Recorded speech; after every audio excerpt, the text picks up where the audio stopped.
Hello, everyone. Welcome. How's it going? Happy Friday. How's it going? I see some people are starting to join. Jump on in. This is Marty Reed with Positive Coaching Alliance. Welcome and happy Friday. Oh, give us a wave. Let us know where you're tuning in from. I'm so excited for our special guest today, and I know you all are excited as well. We're going to give you a few moments to jump in on our Instagram Live. Tell your friends about it. Join in. Again, this is Marty Reed with Positive Coaching Alliance, and today our special guest is a two-time NBA World Champion and the current starting center for the Los Angeles Lakers, JaVale McGee. He'll be joining us any moment now, and I'm so excited to have him today, and I'm so excited for all of us to be able to chat with him for a few moments during this time, and hopefully it's going to lift all of our spirits up. So join on in and share with your friends. We're really excited to have you all. Come on in. Come on in. Yes, keep joining and share. Perfect, perfect. Okay, here we go.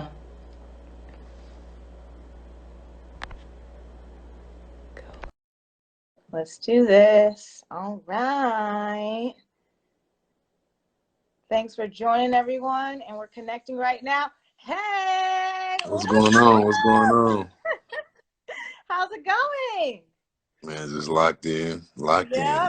I know. Thank you so much for joining us today, JaVale. For sure. Thanks for having me. Absolutely, absolutely. I mean, we have people tuning in from all over. We've got coaches on this call. We've got parents. We got athletes. I think one of the things we all have in common is we love sports. You know, right now it's been a difficult time. You know, sports has been on pause. What have you been up to? Let's just start there. What have you been up to during this time? I've become an official gamer. So I play video games for a living right now. I've been working out, of course, staying in shape. Yep. And I've been making music, producing music. So that's about it. That's cool. That's cool. I know we got some gamers on the line too. You guys give us a wave. Let us know where you're tuning in from. And if you guys have questions, I will be checking those too. So, I mean, one of the things watching the Lakers this year, I mean, you guys are on fire. You guys were on fire, and you've gone through so much, so many challenges and overcoming a lot of adversity. What do you miss the most right now about being away from the game, being away from your teammates? What do you miss the most? Consistency.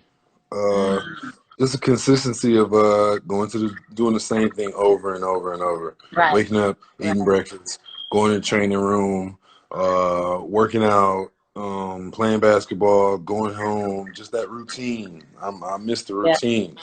The first week or two, I was just like, what am I doing? Like, what am I supposed to do? Like, I had to figure out to start a new routine. So that's been my biggest struggle for sure.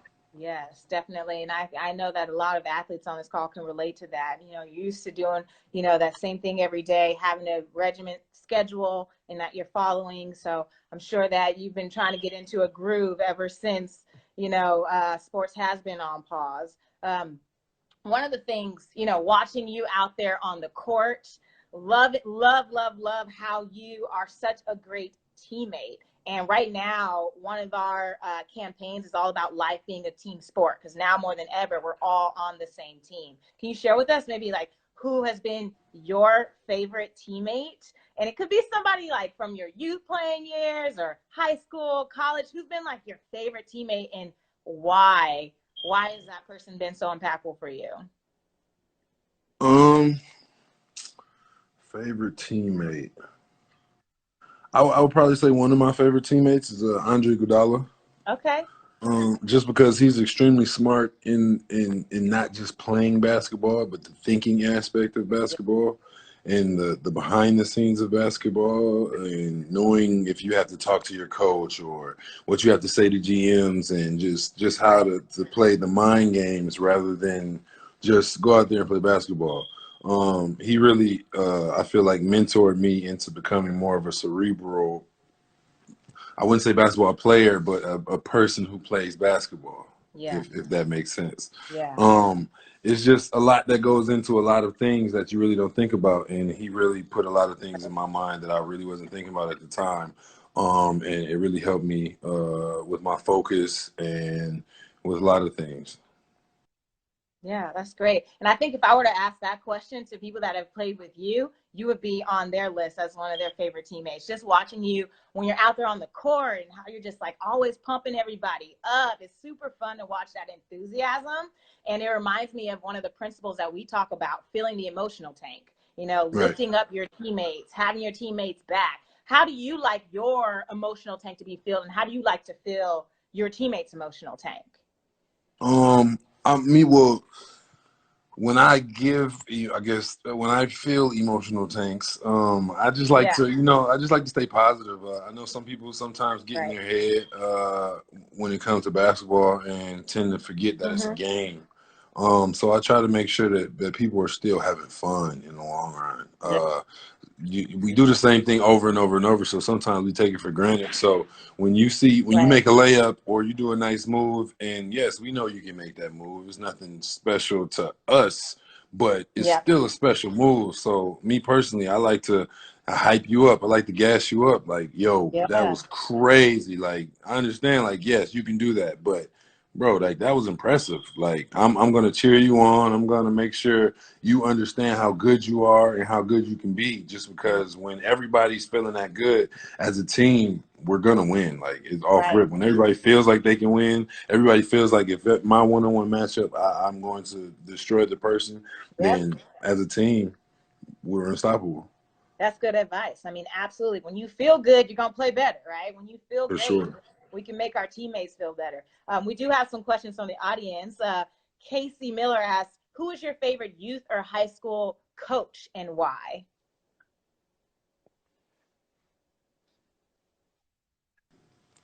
High school or youth coach and High why? school or youth coach? Um, Yeah. okay, so my favorite Or teacher. youth coach probably would be one of my close friends, Rory Jones. Okay. He used to coach me when I was like 11 or 12 when I was going, and then I also, he lives in Flint, Michigan, so I used to go stay with him sometimes in the summer and Wow. just work out, like real rugged workouts, like not like, oh, we in the gym, we Yeah. have people to rebound for us, all the nice things that we're the other luxuries that we have now. Like, I'm talking like going to the park, running in the grass, and Mm-hmm. and making running around the jungle gym and just working out with the stuff that we have, the stuff that Yeah. we can afford. So I feel like it just really gave me that grit. It just really gave me that I got to get it however it comes. So when I got the opportunity to play in a real nice gym in front of millions of people, or play with high quality facilities, I really take it. I don't take it for granted. I really appreciate everything that I'm around in my surroundings. That sounds amazing. Yeah, that's it. That's what we look for in coaches, those that take advantage of their influential platform and really impact, the lives of the athletes that they're coaching. So that's For really cool sure. that you had somebody like that. We call them double goal coaches, coaches that coach for winning and competing, but also Hmm. they teach you life lessons, right? Exactly. To a better person. So that's super cool. Now, I mean, there's a lot of parents on this call too, and we know you're a parent. Baby Genevieve, the cutest kid ever. How has she been? And how's it been being at home with her? Are you coaching her? What have you guys been up to? Is she competitive? Talk to us about that. She's extremely competitive. She's extremely athletic. Yep. She's extremely energetic, and she has an astounding amount of rhythm. It's kind of scary. She can Right. really dance really well. Yeah. She loves dance Share with them how shows old she and is. all those. She's only 3. She's only Um, 3. Wow. yeah, she's only 3 years old, and she's just such a bright spot in my life and me and her mother's life. And she's just a ball of energy, and it's pretty dope just being around her so much, just because I'm not on the road for 10-day road trips and things. So I just get to see her so much more, and just get to experience her so much more. Yeah. And what sport do you think she'll play? Eventually, I think she's gonna just fall into basketball. I don't think she really Uh-huh. has a choice. But I want to Right. make sure, like, I put in front of her everything Mm-hmm. that is possible. So, like, I tried soccer. She hates it, but she can do Oh, it. Like she just yeah. hates. What I think about her though, she doesn't like the social aspect of soccer. She likes, Oh, okay. because I remember I took her for the first time I took her to soccer. She wouldn't do anything. The goals were there, but it was a lot of kids there. As soon as the kids Okay. left, now she's Now, Ronaldo, kicking okay. goals, and I'm like, where was this when the other kids were there? So she might be one of those kids that leans towards individual sports, which isn't bad, like tennis or golf, So there's plenty of opportunities out there for her. Yeah, yeah. And we'll see when she gets out of her shell and gets a little older. Maybe she'll start to like that social aspect of it. We'll see. Exactly. We do have another question from the audience. They've asked it like 5 times. Want to know what inspired you to play basketball? Well, the first, of course, is just me being 7 foot. That was definitely inspiring to play a sport Exactly, that's right? meant for tall people. And then second was my mother. She played basketball. If people don't know her story, she's a two-time uh, college national college champion. Yep. And she's also an Olympian. She has a championship in the WNBA. She won high school championships. So she's basically just all around winner in the Yep. sport of basketball. So I low key like had no choice but to play basketball because she always had it around me. Absolutely, yes. Those footsteps were definitely paved. I mean, they just did a documentary on your mother, Pamela McGee, with the Woman of Troy on Women of HBO. Troy, Women of Troy on HBO. It's out there right now. You guys should go and stream it for sure. Absolutely. Now, just I feel like that championship mindset runs through the family, right? That championship For mindset sure. runs through the family. For those, I mean, you have been a part of 2 championship teams and been on a team that's headed definitely to the playoffs. So, can you talk to us about, what it takes to be a champion? Because I feel like there's some misconceptions out there that, like, yeah, the best team just wins. That's what it takes. But no, there's some other things that people don't necessarily consider all the time. So in your opinion, what do you think, what are those characteristics that you think takes to be a champion? I mean, the 2 years I was with the Warriors and we won championships. The thing that I noticed the most was just the confidence and the calmness. No one was ever rattled with anything that Yeah. happened. No one was ever too excited. No one was ever too unexcited. We were just even keel when it came before games. When I first got there, I expected everybody to be just super serious Right. and like we're in the army or the military or something. But it was by far the most laxed organization I've ever been a part of, and I've been a part of losing organizations that have only won 19 games in a season, and been in a part of winning organizations that have won 57 games in a season. Yeah. But that for sure, the Warriors were the most lax I had ever been in, and they were winning. So like you can't say anything when your team's winning. Right. Yeah, absolutely. And I feel like that culture creates a whole different vibe. Like everyone elevates each other, which is really For cool. sure. Yeah, really great to be a part of. What do you think has been like the biggest life lesson that you've learned from sports that you use now daily? Just if you do anything every day, you'll become great at it. Mm, I don't care if you're bad at anything you're not good at. If you continuously do it every day, right. you'll get better. There's no other option. You'll get better. So I take that into music. For this time that I've been in quarantine, I've Yeah. gotten better at making beats for sure. Like just because I've been able to do it every day for a Yeah. long span of time, because I don't have to go all the way to the gym, or I don't have to do this or do that. So it's just so much that comes with consistency that really builds character and also builds your skill. And then what is it? Do something 21 times in a row becomes a habit. Is it 21? 21 days in a row. Yeah. 21 days in a row. So once you do that, it's just a habit, and it's just something you do. So you're not really thinking about it. Love it. Yes. So positive habits, with the things that you guys do daily, you're going to get better at it. For So for sure. all the athletes out You just there, got to put the stay work in. consistent. Stay consistent. That's great advice. I mean, I also love how you're talking about your interests outside of the playing field or the playing court, it's really great to not just have your identity tied into one thing. Like, you are so much more than just a Mhm. basketball player. So I really appreciate that about you. Can you share a bit more about like your love for philanthropy and some of the things or ways that you like to give back? Yeah, I definitely have a love for philanthropy. I have a foundation. I'm a co-founder of a foundation called Jug Life, with Kez Reed, your brother, Yeah. and it's an amazing foundation. We build water wells in Uganda, and we also teach kids the importance of drinking water and living a healthy and active lifestyle. So just being a part of that has humbled me. Being able to go to Uganda every summer. Probably not going to be able to go this summer, but every summer we go to Uganda, and every time I go, since after the first time I went, it was downhill from there. I was like, I have to go every time, Mm, every opportunity I can, because it's such a humbling experience, and it makes you appreciate the little things that you have, and it low key stops you from complaining about the things that really don't matter. Like, for example, traffic. Like, right. we every day we're like, man, why does LA have so much traffic? This is horrible, blah blah blah blah. But it's like, come on, man, they don't have clean running water, like, at all.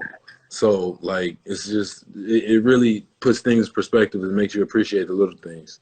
Absolutely. And when you started Jug Life, did you expect it to be this big thing of going out, going overseas, building water wells, really impacting, making a huge difference on the world, or how did it start? Where did the idea come from? Truthfully, it was literally just about drinking water. I was drinking a gallon of water a day, and I'm the type of person that comes up with nicknames for everything. So Uh-huh. if I'm eating tacos, I'm Taco Tom, or if I'm Right. doing this, I just make up stuff. It's funny. But so I came up with Jug Life, and I started writing it on my jugs, and then people on Instagram started writing it back like, I'm drinking a gallon of water too, like you are, and I wrote Right. Jug Life on it, and this and that. So I was like, oh, this probably could be something. And then my business partner, Kez, he came and he was like, let's make this into a real charity, into a real establishment, and we did it.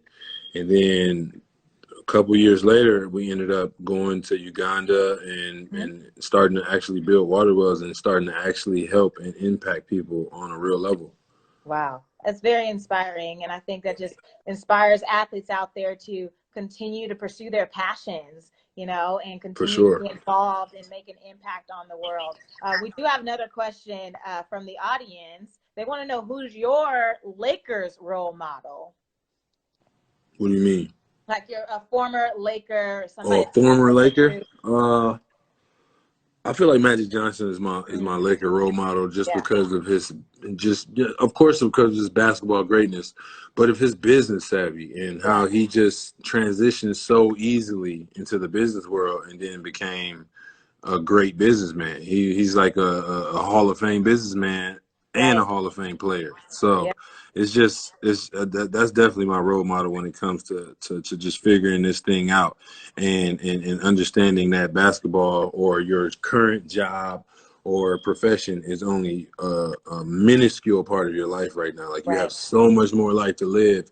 And are Hmm. you going to be one of those people? No offense to people who retire and just do nothing, but are you going to be one of those people who just do this for a while and then retire and do nothing, or are you going to be one of those people who go and get something else that's just bigger and then go get bigger and bigger and bigger?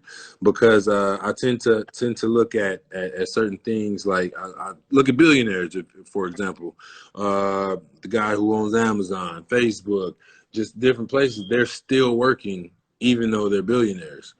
Right, And when I was a kid, I was always thought in my mind, like, "Ooh, once I make $1 million, I'm gonna sit back on the island and relax." That's how right. I envisioned the ambition. But you don't really realize until you're grown that your ambition never goes away. You just keep grinding and keep doing it, and then everything falls into place. Right, right. Ambition becomes a part of you and like your characteristics. So that's really inspiring. And I For think that a sure. lot of us can learn from that. So one of the things that we have been doing right now is giving virtual high fives. We have a virtual high five challenge going with Positive Coaching Alliance. So I want to take the moment to give you a virtual high five just for spending the time with us today, jumping on here. For sure. Thank you so much. Here's your high five right now. There you Amen. go. Really, I appreciate you so much. I appreciate you so much and all that you do, not just for the sport of basketball, but how you give back to the community. We're inspired by you, and we're looking forward to seeing you back on the court sooner than later. Okay, so Thank stay you. Appreciate it. encouraged, and we appreciate you. Thanks for your time Definitely. today. Have a good one. All right, we'll see you Peace. later. Thank you.